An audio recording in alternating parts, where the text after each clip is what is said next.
ना ऐसा ही ना इंस्पेक्टर।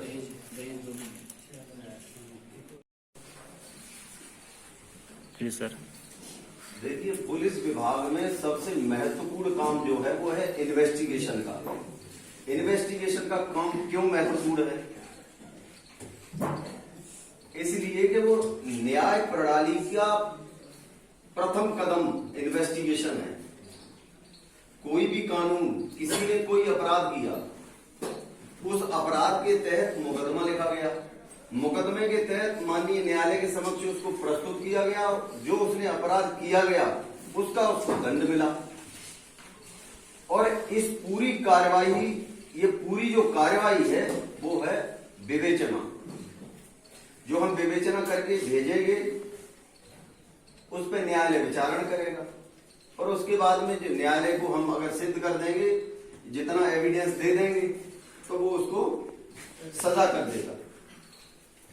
और विवेचना जितनी होती है उसमें विवेचक सब इंस्पेक्टर और इंस्पेक्टर ही होता है। जो विशेष कुछ विवेचनाएं होती हैं जिनको माननीय न्यायालय या उच्च अधिकारी किसी और अधिकारी को सौंप देते हैं, तो वो अलग बात है। सामान्यतः विवेचना सब इंस्पेक्टर और इंस्पेक्टर करते हैं। दहेज हत्या की और SC/ST एक्ट की डिप्टी एसपी रैंक के अधिकारी विवेचना करते हैं। इसके ऊपर कोई अधिकारी विवेचना नहीं करता, सुपरविजन अधिकारी। ठीक, तो सब इंस्पेक्टर के अधिकार के बारे में की बात होगी। सब इंस्पेक्टर को क्या क्या अधिकार है?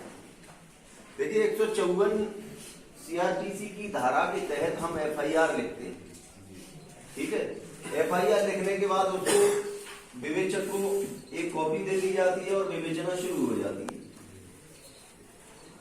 CRPC की धारा 2 में थानाध्यक्ष की परिभाषा दी गई है, आपने पढ़ी होगी। थानाध्यक्ष, उसमें तो उस समय सब इंस्पेक्टर ही थानाध्यक्ष होता था। अब तो इंस्पेक्टर और सब इंस्पेक्टर दोनों होते हैं। उस समय जब ये बनाता था सब इंस्पेक्टर ही थानाध्यक्ष होता था।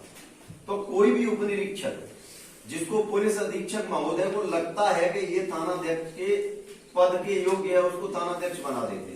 अगर वो नहीं है, अगर उसकी मौजूदगी नहीं है, तो उससे सबऑर्डिनेट जो भी अधिकारी होगा,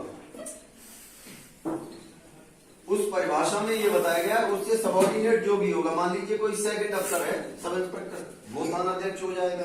वो भी नहीं है तो जो हेड कांस्टेबल होगा वो हो जाएगा। जो थानाध्यक्ष से निचली रैंक पे जो भी अधिकारी होगा और थानाध्यक्ष की अनुपस्थिति में वो थानाध्यक्ष मान लिया जाएगा। ठीक, धारा 36 पढ़े होंगे आप CRPC में, उसमें थानाध्यक्ष के अधिकार हैं। जैसे हम शक्ति जो होती है, शक्ति का आकलन काय में होता है? अश्व शक्ति, हॉर्स पावर। धारा 36 जो है वो हॉर्स पावर है, मतलब कितनी भी ताकत हो हम नापते हैं उसे HP में, हॉर्स पावर में।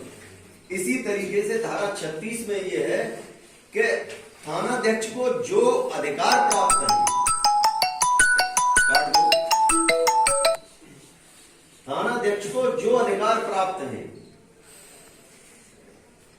वो ही अधिकार उनसे उच्च जो अधिकारी हैं उनको प्राप्त होंगे उस थाना क्षेत्र में। लेकिन किसी और अधिकारी के अधिकार की बात नहीं की गई है। बात किसकी की गई है? थानाध्यक्ष की। अश्व शक्ति मतलब उसकी शक्ति का आकलन कर लिया गया, उसी से आकलन हो रहा है। जैसे घोड़े की शक्ति, अश्व शक्ति का आकलन कर लिया गया। हमने ये कर लिया कि इसमें 1 अश्व शक्ति की क्षमता है। अब हम इसमें 2 की कर दें, 10 की कर दें, 50 की कर दें, लेकिन शक्ति कौन सी है? अश्व शक्ति। उसी तरीके से CRPC की धारा 36 में किसका अधिकार है? थानाध्यक्ष। थानाध्यक्ष को जो अधिकार है वो ही उस थाना क्षेत्र में उनसे जो सीनियर अधिकारी है उनको प्राप्त होगा। ठीक है, समन, वारंट वारंट जो गैर जमानती वारंट होता है उसको थानाध्यक्ष ही उसकी तामील करता है। हालांकि प्रैक्टिकल में भले सिपाही सहयोग में रहे होंगे, गिरफ्तारी करें, गैर जमानती वारंट माने गिरफ्तारी हमेशा कम से कम सब इंस्पेक्टर रैंक का अधिकारी करता है। उसकी तरफ से दाखिला होगा वारंट का, अभियुक्त का, समझ रहे हैं। समन की तामील सिपाही या हेड कांस्टेबल कर सकता है, लेकिन कोर्ट उसको तब तक एक्सेप्ट नहीं करेगा उस समन को जब तक कोई सब इंस्पेक्टर उसको अपने साइन से सबमिट करके नहीं भेजेगा।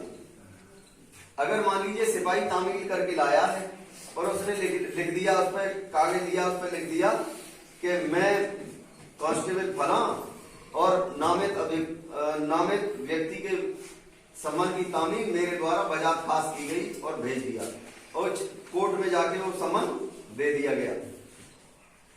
कोर्ट उस सम्मन को लेगा ही नहीं जब तक उस पर किसी सब इंस्पेक्टर की या थानाध्यक्ष की फॉरवर्डिंग नहीं होगी।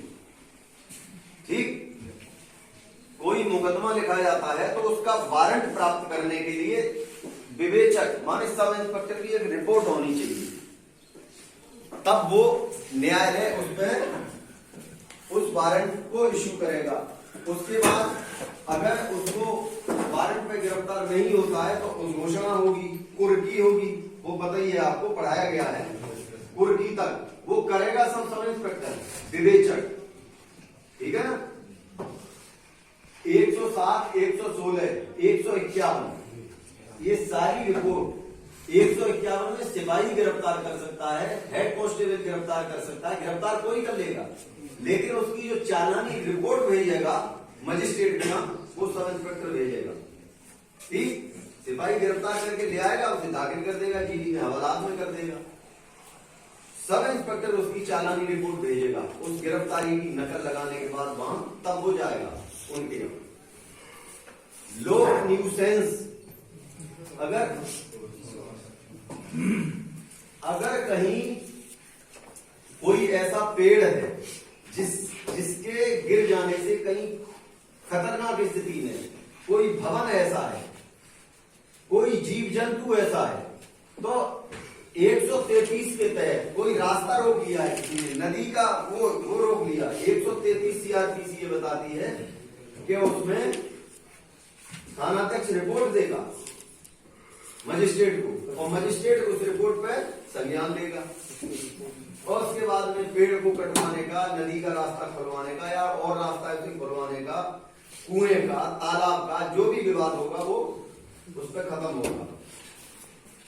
कहीं जमीन का विवाद है, दो पक्ष हैं, वो दोनों पक्ष कह रहे हैं, ये कह रहे हैं मेरी जमीन है, ये कह रहा है मेरी जमीन है, तो थानाध्यक्ष क्या करता है, थानाध्यक्ष माने कोई भी सब इंस्पेक्टर क्या करता है कि उस जमीन पर जाके उसका एक नक्शा नजरी बना के एक रिपोर्ट देता है कि ये जमीन विवादित है, इस पर कभी भी कोई अपराध घटित हो सकता है। 145 सीआरपीसी की रिपोर्ट देता है। 146 में संबंधित एसडीएम उसको किसी के सुपुर्द रिसीवर नियुक्त कर देते हैं। वो उस थानाध्यक्ष को भी कर सकते हैं, किसी तहसीलदार को कर सकते हैं, किसी ग्राम प्रधान को कर सकते हैं, या किसी और प्रतिष्ठित व्यक्ति को कर सकते हैं, तीसरी पार्टी को, न इनको दी जाएगी न इनको दी जाएगी, तीसरे आदमी को कर देंगे जब तक विवाद खत्म नहीं हो जाता है तब तक के लिए। क्लियर? 146 पढ़ाई गई होगी। 146 में ये बहुत जरूरी है, थानों से जमीनों का विवाद बहुत चलता है, थाने में ये जाती रहती है रिपोर्ट। 129 में है कि अगर कहीं कोई अराजक भीड़ है तो सिविल बल तक का प्रयोग करने का अधिकार सब इंस्पेक्टर को है। वो लाठीचार्ज करवा के उस भीड़ को तितर बितर कर सकता है, लोक व्यवस्था को छिन्न भिन्न होने से बचा सकता है। ठीक है?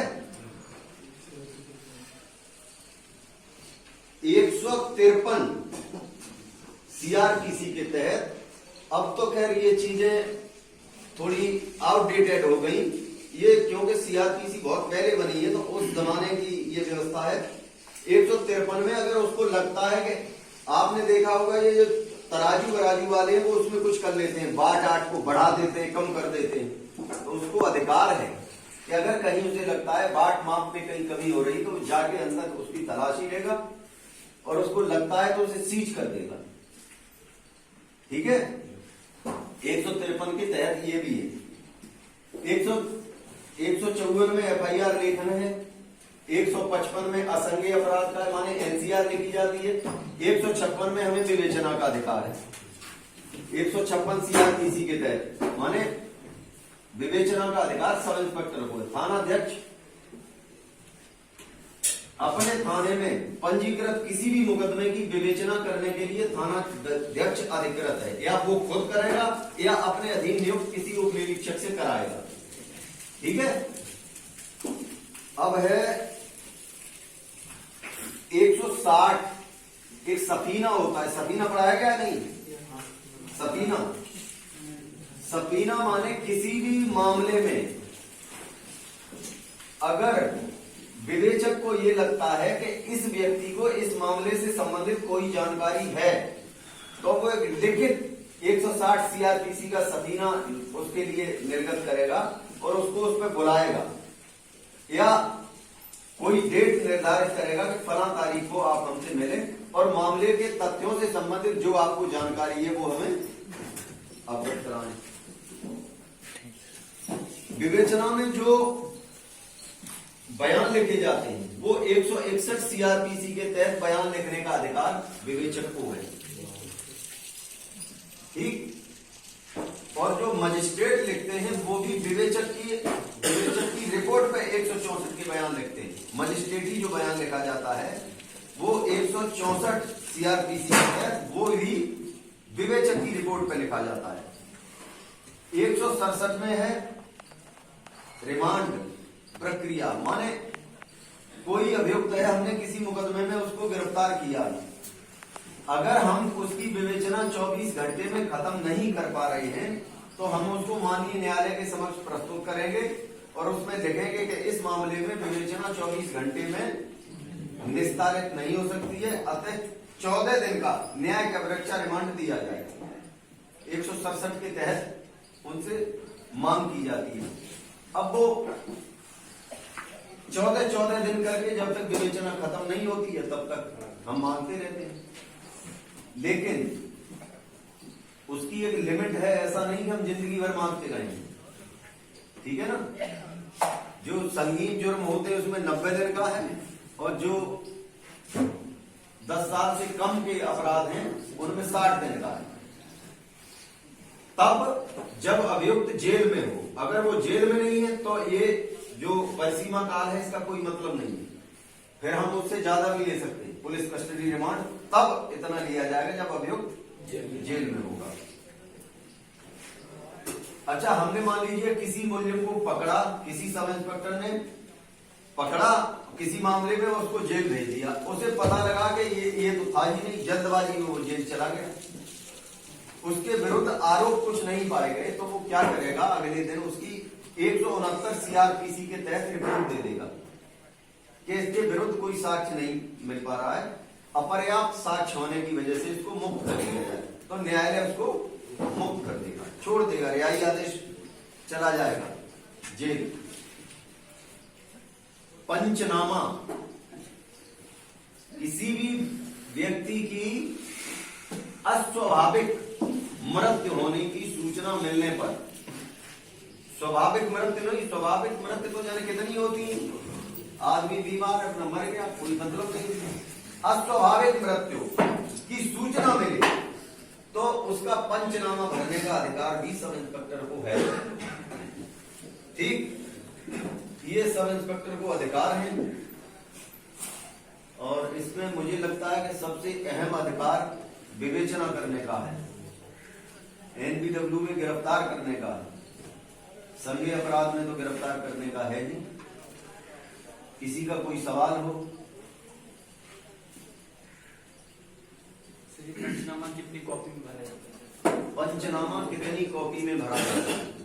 पंचनामा मात्र 2 कॉपी में भरा जाता है। एक कॉपी उसके जो और संलग्न होते हैं उनको लगा के 8 या 9 वो बनते हैं, उनको लगा के चला जाता है। वो पहले पुलिस लाइन में उसकी आमद कराते हैं, जो सिपाही लेके जाते हैं डेड बॉडी के साथ, उस पंचनामे की पूरे जिले का रिकॉर्ड रहता है वहां।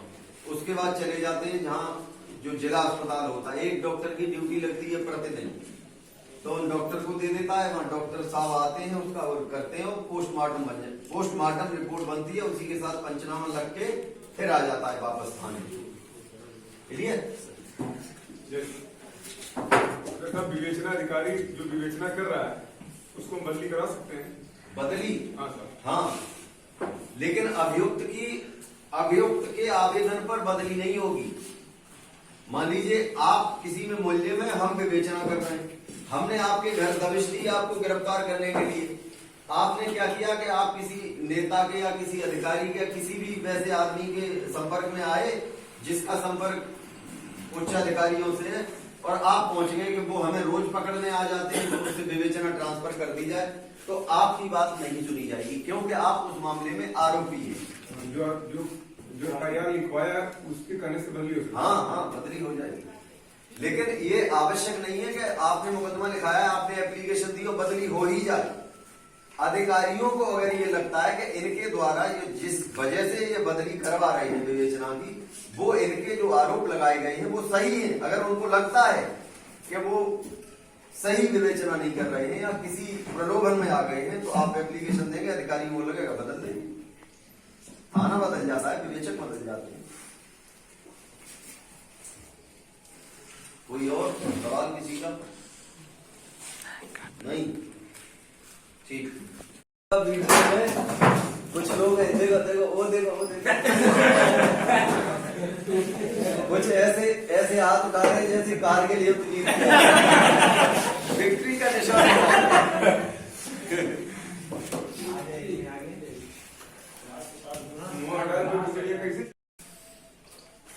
इनका फोटो ले रही है, बहुत परेशान।